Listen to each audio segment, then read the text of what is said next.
तीन भाषाएं हर बच्चा सीखेगा। पहला अपनी मातृभाषा, दूसरा हिंदी जो कि एक राष्ट्रीय भाषा है, तीसरा अंग्रेजी जो कि एक इंटरनेशनल लैंग्वेज। अगर हरियाणा का बच्चा तमिल सीखता या तेलुगु सीखता या बांग्ला सीखता और उसके बाद जीवन में मैं कभी वहाँ जाता, वहाँ के लोगों से बातचीत करता, वहाँ के लोगों को ये एहसास होता कि चलो हरियाणा का आदमी भी तमिल जानता है, उनके मन में भी आता कि फिर तो हमें भी हिंदी सीखनी चाहिए कल को। भाषा फार्मूला भी आज़ादी के समय से ही चल रहा है। 1948 में एक पहली बार एक कमीशन बना, मेरे ख्याल से उसका नाम था यूनिवर्सिटी एजुकेशन कमीशन। उसने पहली बार प्रस्ताव दिया। क्यों दिया? क्योंकि बेल्जियम में और स्विट्ज़रलैंड में चलता है ये फार्मूला। क्योंकि यूरोप के बहुत कम देश ऐसे जो मल्टीलिंगुअल कंट्रीज़ हैं। स्विट्ज़रलैंड है, बेल्जियम है, ऑस्ट्रिया को आप थोड़ा सा मान सकते हैं। तो बेल्जियम और स्विट्ज़रलैंड को स्टडी करके ये फार्मूला निकाला गया था। पर्पस क्या था? एक तो बच्चे अपनी मिट्टी को ना भूलें, और मातृभाषा से तो बड़ी कोई भाषा होती नहीं है, वो तो सीखनी ही है। दूसरा, देश को भी ना भूलें और दुनिया में भी पीछे ना रह जाएं। तो हर बच्चा 3 भाषाएं सीखे, ये एक फार्मूला बना। कौन सी 3 भाषाएं? 1968 में हमारी पार्लियामेंट ने भी इसको एक्सेप्ट किया हुआ है, ये भी की बात नहीं है। 1960s में एक शिक्षा आयोग बना था, उसके रिकमेंडेशंस पे 68 में पार्लियामेंट ने इसको एक्सेप्ट किया था। अब न्यू जो एजुकेशन पॉलिसी है 2020 की, उसमें भी इसका जिक्र आ गया फिर से। तो इसमें होता ये कि 3 भाषाएं हर बच्चा सीखेगा। पहला अपनी मातृभाषा, दूसरा हिंदी जो कि एक राष्ट्रीय भाषा है, तीसरा अंग्रेजी जो कि एक इंटरनेशनल लैंग्वेज है। अब इसमें चॉइस होती है कि तमिलनाडु का बच्चा, उसकी मातृभाषा तमिल है, वो हिंदी भी सीखेगा और इंग्लिश भी सीखेगा, 3 सीखेगा। पर हिंदी बेल्ट वाला बच्चा, उसकी तो मातृभाषा हिंदी ही है, उसका 2 में काम चल गया। तो ऐसे ही करते क्या होगा? फीलिंग ऑफ रिलेटिव डिप्राइवेशन आ जाएगी कि अच्छा हमारे बच्चे 3 सीखें, उनके 2 सीखेंगे। तो पॉलिसी ये बनाई गई थी कि जो हिंदी भाषी बच्चे हैं वो अपनी मदर टंग के रूप में हिंदी सीखेंगे, लेकिन सेकेंड लैंग्वेज के तौर पे 8वीं अनुसूची की भाषाओं में से कोई एक भाषा और सीखेंगे।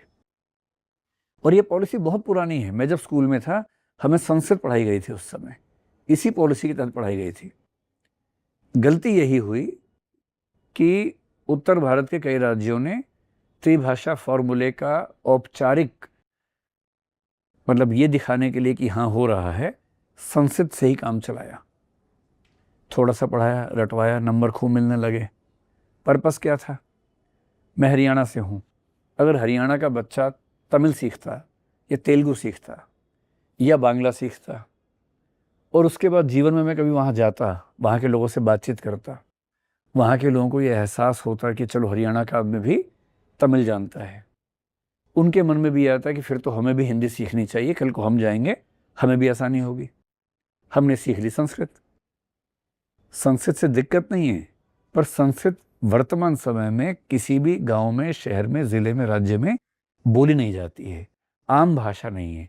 अब आप कर्नाटक का एक गांव ढूंढ के लेंगे किस गांव बोली जाती है। मैं वैसे वाले सवाल नहीं कर रहा हूं कि ढूंढो तो जाने, अपवाद है, अपवाद है, वो सामान्य रूप से नहीं बोली जाती है। और जो भाषा नहीं बोली जा रही है, अगर आपने वो सिखाई तो त्रिभाषा फॉर्मूले का जो पर्पस था वो पर्पस खत्म हो गया। इसलिए मेरा व्यक्तिगत तौर पर यह मानना है कि उत्तर भारत से अगर इस चीज़ की शुरुआत होती ठीक से, हर स्कूल में बांग्ला, तमिल, तेलुगु, कन्नड़ या मराठी, इनमें से एक भाषा हर बच्चे को सीखनी है। उतनी ही सीखनी है कि वहाँ जाके थोड़ी सी बातचीत कर सके, एक छोटा सा एग्जाम पास कर सके, उतनी ही सीखनी है, ज़्यादा नहीं सीखनी है। कितना अच्छा मैसेज जाता। फिर ये झगड़े कर्नाटक में ना हो रहे होते। कर्नाटक का ऑटो वाला झगड़ा करता, हम उसको कन्नड़ में जवाब देते कि झगड़ा क्यों कर रहे हो भाई, हमें आती है कन्नड़ बोलनी, तुम हिंदी बोल के दिखाओ।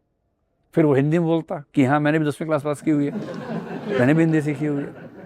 मज़ा ही अलग होता। पर दुर्भाग्य की बात है कि ऐसा हो नहीं पाया। NEP फिर से इस पर जोर दे रहा है, और सीधी सी बात है, सरकार केंद्र में जो है बीजेपी की है, तो इस सरकार की जहाँ जहाँ तक चलेगी वहाँ वहाँ NEP लागू हो गया है।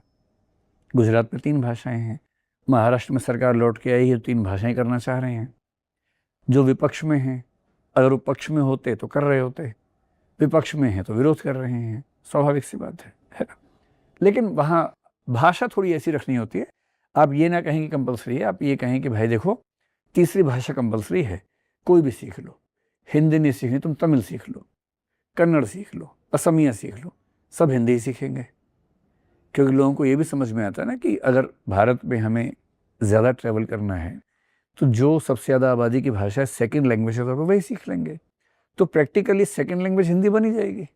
आप केरल में जाएंगे, हर व्यक्ति आपको हिंदी में बात कर लेगा।